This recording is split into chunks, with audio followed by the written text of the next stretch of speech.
Thank you. Welcome to Digital Writing Tools for Genealogists. I'm glad that you have all been able to join me today.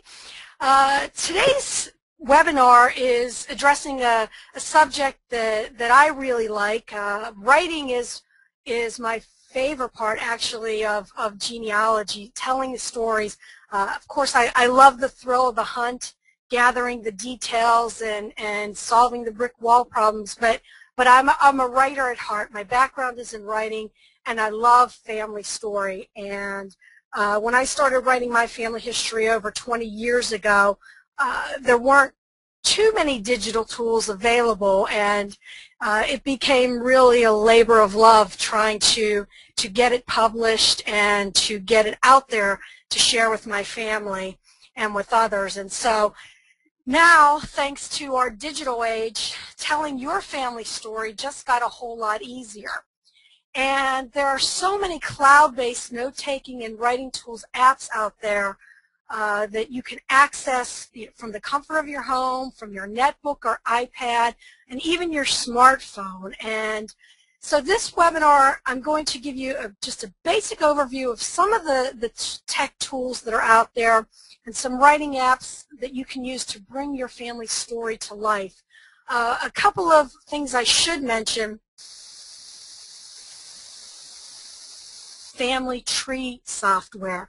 While there are many programs out there that incorporate writing components or some of the things I'm going to talk about today, I'm not going to be focusing on using family tree software.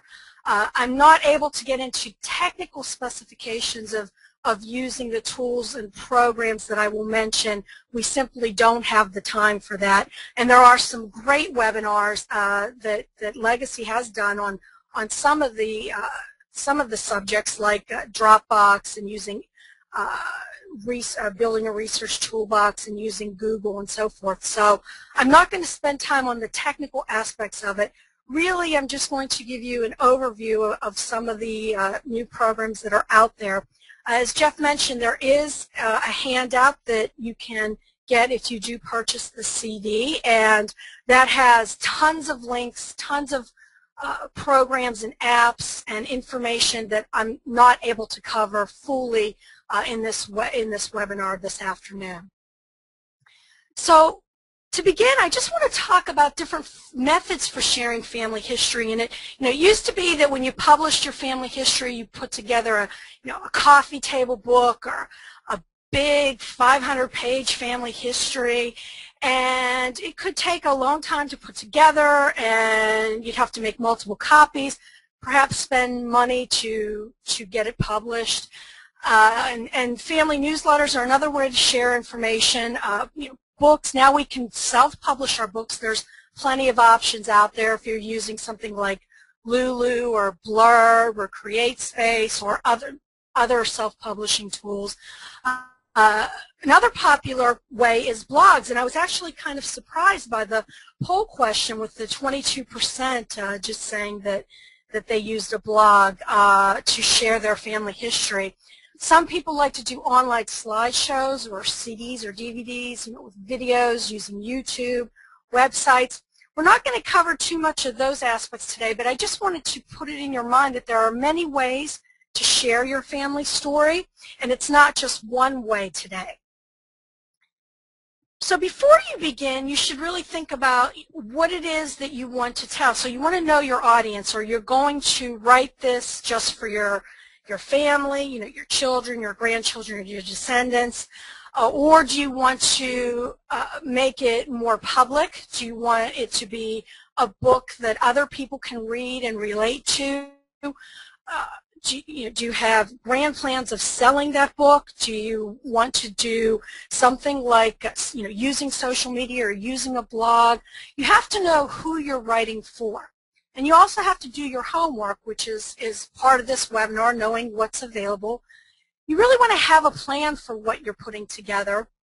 Prepare a budget if necessary, if that applies, if you're going to be purchasing apps or paying money to have it published, or whatever it is you're going to do.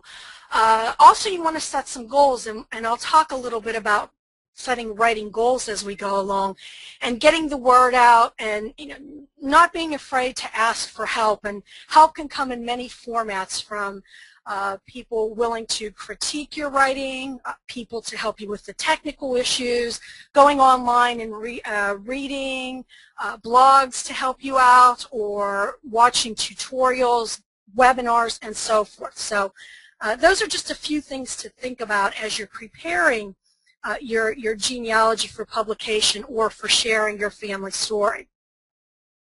So why digital tools?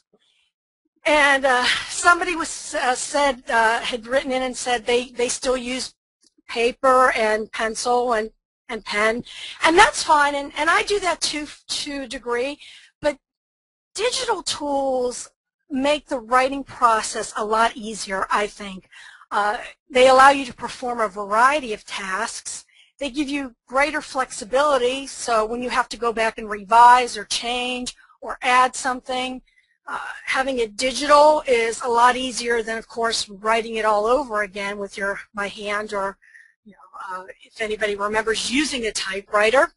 Also, cloud-based. We talk about cloud-based tools, things in the cloud where we can easily access the program or our work from anywhere. And it gives the opportunity to have multiple backups of what you're writing. You should always keep a backup, or 2 or 3. Some applications can sync between computers and smartphones and various platforms, which is a real bonus to me, that you can do that, because we have so many different devices today available to us. So what do I look for in writing tools? As I said, I'm a writer. I came to genealogy as a writer. That's why I call myself the accidental genealogist, because I never intended to do genealogy. I was studying for my Master's of Fine Arts in nonfiction writing at the University of Pittsburgh, and I needed a topic for my thesis, and I decided to write about my grandmother and my mother and myself, which became my book, 3 Slovak Women. And so as a writer, I look at tools and how it's going to help me, not only in my personal family history writing, but also in my career, because I do work as a freelance writer, writing magazine articles, doing blog posts, working on newsletters, and doing other types of writing. So what I look for in a tool, and what is a tool? It's a tool that is something that helps us to get something else done. And so I want it to be easy to install or register to use. So I don't like complicated tools. I don't like multiple steps. I don't like things where I have to be a computer genius to figure out how to get something on my computer. I'm really a plug-and-play type of gal. I would rather get down to the business of writing rather than have to deal with the tech issues and troubleshoot things. Some people are more tech-oriented, and they're really good at that. I just want to be able to sit down and get done what I need to get done. And I'd like it to have a small learning curve. I don't want to have to read a long manual, or I don't have to spend a lot of time trying to figure out how to learn something. I don't have a lot of free time, and so I want things to be pretty simple. I would love it if it's cross-platform, because I use a PC. I also have an iPad, and I have a smartphone. I actually have a BlackBerry, and I've also used a Mac. So I would like it to be compatible and reach across those platforms, so that no matter what machine I'm on or what device I'm using, I can easily access what I need to access. Free is great. We all love free. That's ideal. Or affordable. Some apps that are out there today for tablets or for iPads or for smartphones, some of them are pretty affordable. They range from free to 99 cents up to $24, $25. So it really depends on your needs and what you want to do with the particular application or piece of software. But I will pay for a tool if it's really good, if it's worthwhile. And this is where free trials, if you have a chance to try something for free, or ask your friends, go on social media, read the blogs, find out what do people like, what do people not like. But I don't mind paying for something if it's really good. And it also doesn't, I don't want it to get in the way of my productivity. So those are sort of my criteria for writing tools. So I'm going to take you through today sort of a day in the life of a GenWriter, a genealogy writer. And basically what I do most days is I spend time generating ideas, and you may do this too if you're trying to write about your family history, or if you're trying to maybe break into genealogy writing or do some other type of writing, write a book perhaps. You want to generate ideas. So I spend a lot of time thinking up ideas. I spend a lot of time taking notes. Of course, as genealogists, we do our research, and we have our research in many formats, many different software applications and so forth, and we spend time collecting our data. I'm going to talk a little bit about mind mapping, and mind mapping is sort of doing diagrams to kind of get your creative juices flowing and get you thinking about a concept. So I'll talk a little bit about that. I do storyboarding a lot, mostly for bigger projects, and I'm a very visual person. Everybody writes differently. I like to sort of see things. I like to outline and see where things are going to go, and plot and plan out my story in my head. Sometimes I do write on the fly, but I do like to have a structure. I'll talk a little bit about blogging. As a blogger, I write. I don't post every day, but I do a fair amount of blogging. And so I'll talk a little bit about using blogging as a tool for your writing. And then I actually spend the time writing, composing, sitting at my computer, or maybe sometimes doing it on my iPad, and actually putting my fingers to the keyboard, or putting pen to paper, if you will, to actually get something produced. So I'm going to start you off with talking about some things that I do. And I use a calendar. So I always have a calendar, especially when I'm writing for a purpose. So if I'm writing for assignment, or if I have a book that I want to produce for a family reunion, or if I'm writing a story or writing a blog post or whatever it is, I try to have a calendar. I use Google Calendar to actually keep everything going. I also use iGoogle, and if you don't know what iGoogle is a sort of a personal research assistant. And when you go to iGoogle, this is my iGoogle page here, you can organize it, you can do things, you can add little gadgets.